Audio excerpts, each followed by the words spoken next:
के जाए पड़ी। प्रेम से बोले वृंदावन बिहार की श्रीमद् भागवत महापुराण की। जब इतना बात कहा मैया यह सब मोह माया है।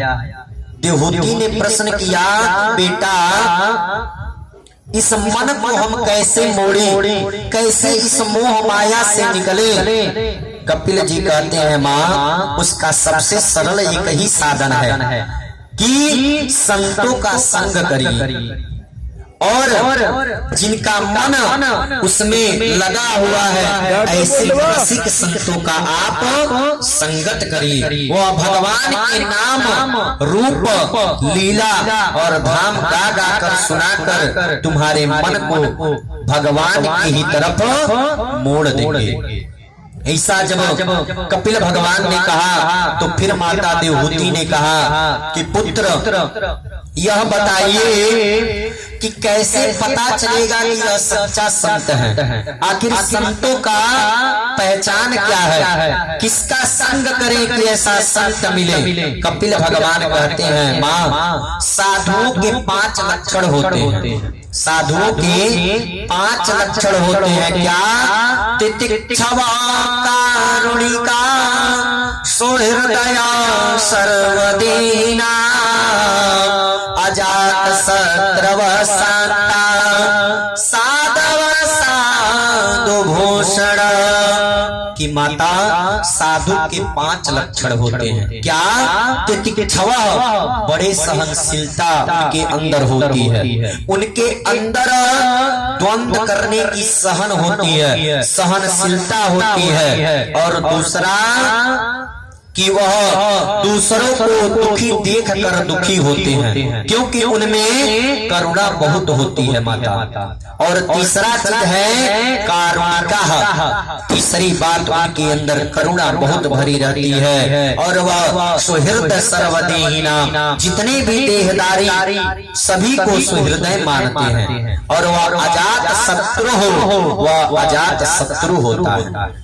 जब यह बात माता के मुख से भगवान कपिल भगवान के मुख से माता देवहूति सुनी तो देवहूति माता भगवान फिर कहते हैं, कपिल भगवान कहते हैं माँ, ऐसे संतों के संग में रहने से, उन संतों के बीच बैठने से 24 घंटे वह महिमा मेरी सुनाएंगे। इतनी सुनाएंगे कि सुन सुनकर आप दीवानी हो जाएंगे। इसीलिए सबसे बढ़िया यही साधन है कि आप संतों का संग करिए मैया, और संतों के बीच में जाकर इस मोह माया से आप भी विरक्त होइए। संसार में आपका यहाँ कोई नहीं है, ना कोई आपका पति है, ना कोई आपका पुत्र है, ना आपका कोई यहाँ पुत्री है। कहा माता आप सबसे पहले जाकर आसन को जीतिए। आसन को जीत कर आप अपने सांसों पर विजय पाइए और अपने इंद्रियों पर विजय पाइए, तब जाकर आप भगवान की तरफ अपने आप को मोड़ पाएंगे।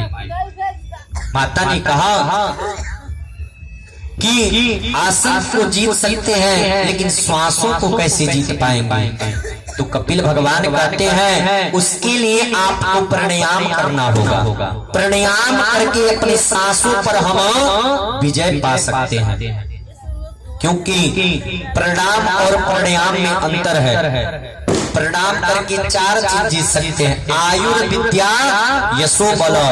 यह 4 चीज बस प्रणाम करने से मिल जाता है, और प्राणायाम करके सांसों को जीत सकते हैं मैया। यह उपदेश जब कपिल भगवान ने दिया, माता देवहूति ने प्रश्न करती हैं कि बेटा भक्त कितने प्रकार के होते हैं। कपिल भगवान बोले कि मैया भक्त जो होते हैं केवल मंदिर में जो पूजा करते हैं वही वह प्राकृतिक भक्त हैं, असाधारण भक्त हैं। पर जितना भगवान का दर्शन मंदिर की मूर्ति में करें, वैसा ही दर्शन अगर चलते फिरते वह करते हैं, संतों में भी होने लगे तो वह मध्य कोटि के भक्त होते हैं। परंतु अगर प्रत्येक शरीरधारी के अंदर उसे भगवान का दर्शन होने लगे, ऐसे भक्त को उत्तम कोटि का भक्त कहते हैं। इतना उपदेश माता देवहूति को कपिल भगवान ने दिया। और भगवान कपिल ने उपदेश देकर अपने स्वधाम को चले गए। इधर देवहूति माता भी मोह माया से विरक्त होकर संन्यास धारण कर लिया। उसके बाद कहा सुखदेव जी कि मनु महाराज की बड़ी बेटी आकृति का विवाह रुचि प्रजापति के साथ हुआ। जो मनु की 3 कन्या थी, सबसे बड़ी जो पुत्री थी आकृति, उसका विवाह प्रजापति के साथ हुआ। तो एक शर्त रखा गया कि आपका जो पहला पुत्र होगा वह हमें आप दे देंगे। यह प्रस्ताव रखा गया क्योंकि पहले जिसको पुत्र नहीं होते थे, बस कन्या होती थी, तो बड़ी पुत्री के बड़े पुत्र को पुत्र का धर्म का सहारा लिया जाता था। जो आजकल हम लोग अपने भाषा में निवासा कहते हैं, उसी को पहले पुत्री का धर्म माना जाता था। यही आकृति की जब यह पुत्र का आश्रय लेकर जब उनका विवाह हुआ, तो इन्हीं के घर साक्षात भगवान यज्ञ नारायण प्रकट हुए। यज्ञ नारायण भगवान का विवाह इन्हीं के 2 कन्या हुई, यज्ञ नारायण और दक्षिणा। तो यही जब प्रजापति यज्ञ भगवान को ले लिए, तो यही यज्ञ और दक्षिणा में विवाह हुआ। जब विवाह संपन्न हुआ, इसीलिए जब कोई भी पूजा पाठ होता है तो दक्षिणा चढ़ाने के लिए कहा जाता है, क्योंकि बिना दक्षिणा का यज्ञ अधूरा माना जाता है। तो सब लोग पूछते हैं कि बाबा सब मंत्र भुला जाइए, लेकिन दक्षिणा वाला मंत्र नहीं भुलाइए। ऐसा कुछ नहीं है, क्योंकि यज्ञ की पत्नी का नाम है दक्षिणा। जो भी आपका श्रद्धा है, कभी कोई नाम लेकर आपसे नहीं चढ़ाता है कि आप इतना चढ़ाइए। जो आपका श्रद्धा है आप समर्पण करिए, इससे यज्ञ भगवान प्रसन्न होते हैं। सुखदेव जी कहते हैं कि परीक्षित, मैत्री मुनि विदुर जी को यह प्रसंग सुनाते हुए बोले कि विदुर जी, देवहूति माता की जो 9 बेटियां हुई थी, उनके वंश का मैं तुम्हें विस्तार बताता हूँ। कहा कि जो पहली पुत्री कला थी, इनका विवाह मरीचि ऋषि के साथ हुआ था, जिससे कश्यप और पूर्णिमान 2 पुत्र हुए थे। कश्यप और पूर्णिमान 2 पुत्र हुए, और एक कन्या हुई थी जिसका नाम था देव कुल्या। यह कन्या हुई जो विष्णु भगवान के चरण धोने के कारण आकाश गंगा हुई थी। दूसरी पुत्री जो थी अनुसुईया, यह अत्रि ऋषि के साथ ब्याही गई थी। यही अनुसुईया जो हर स्त्री के पतिव्रता धर्म को पवित्र करती है। सती अनुसुईया के चरित्र का श्रवण हर स्त्री को अपने जीवन में धारण करना चाहिए। यह सती अनुसुईया इतना पतिव्रता स्त्री थी। एक बार अत्रि ऋषि जी समाधि में बैठे थे। अत्रि ऋषि जी जब समाधि में बैठे थे, उस समय अकाल पड़ा था।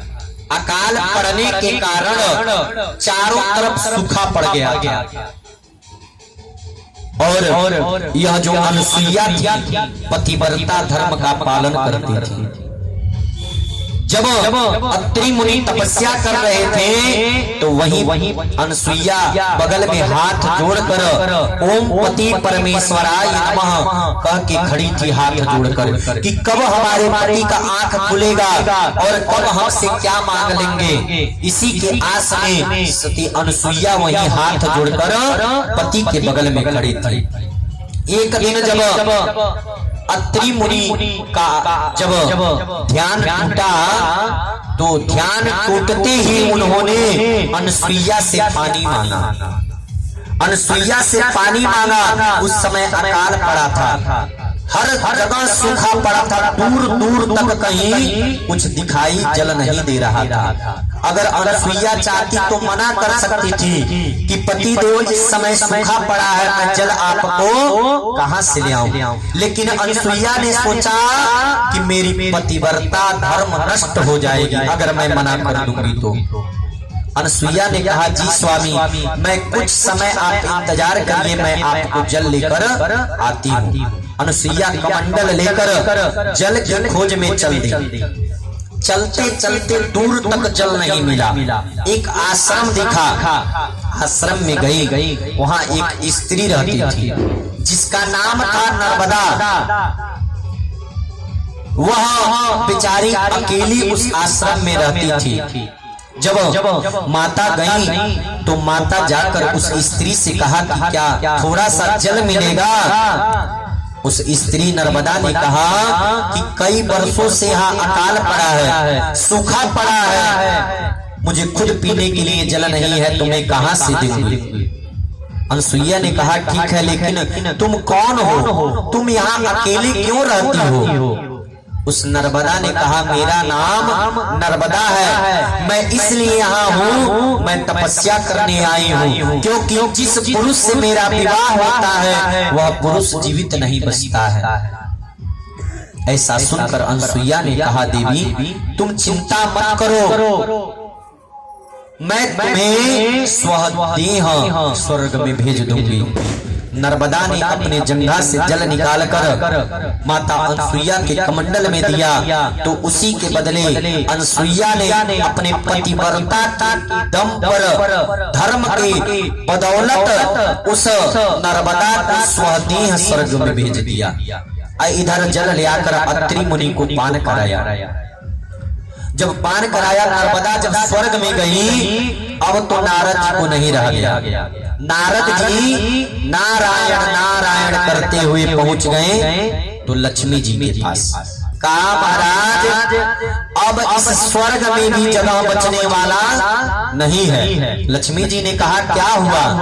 कहा, हुआ नहीं, बहुत बड़ा अनर्थ अब हो रहा है। अब तो पहले लोग मृत्युलोक से अपने कर्म के अनुसार स्वर्ग में आते थे, लेकिन पृथ्वी पे इतना एक स्त्री का पतिव्रत धर्म बढ़ गया है कि वह स्वदेह अब स्वर्ग में भेज रही है। लक्ष्मी जी कहीं पर इतना पति धर्म हमसे ज्यादा। नारद जी ने कहा, उसके पैर की धुला हुआ भी आपका पतिव्रत धर्म नहीं है।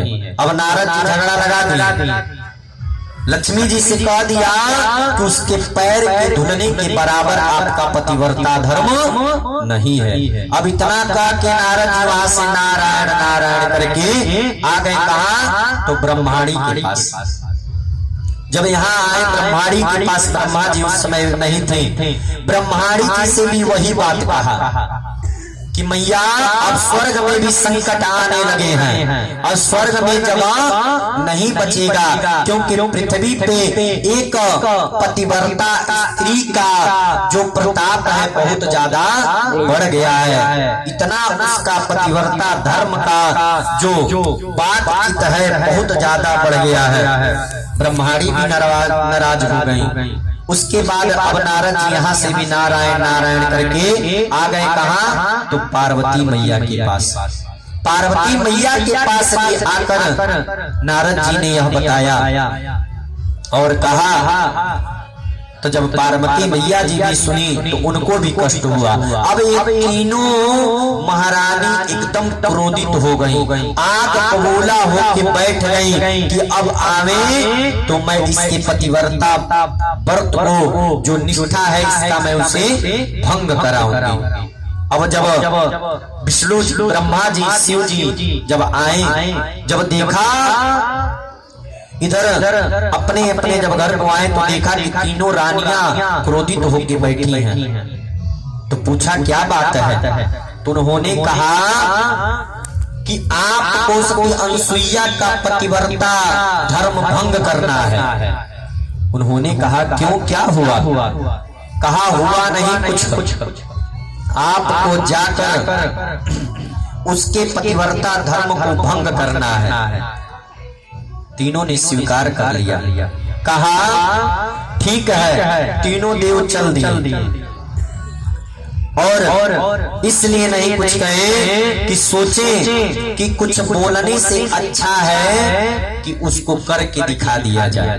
क्योंकि अगर कुछ एक बात का आप अगर उसका जवाब देंगे तो बात बढ़ता जाएगा। क्यों ना उसको करके दिखा दिया जाए कि उसके सती में कितना सातित्व है, उसके पतिव्रता धर्म में कितना पवित्रता है, क्यों ना करके दिखा दिया जाए। तीनों देव निकले, जब अपने अपने स्थान से निकले, आकर रास्ते में तीनों लोग मिल गए और मिलकर माता अनुसुईया के आश्रम पे पहुंचे।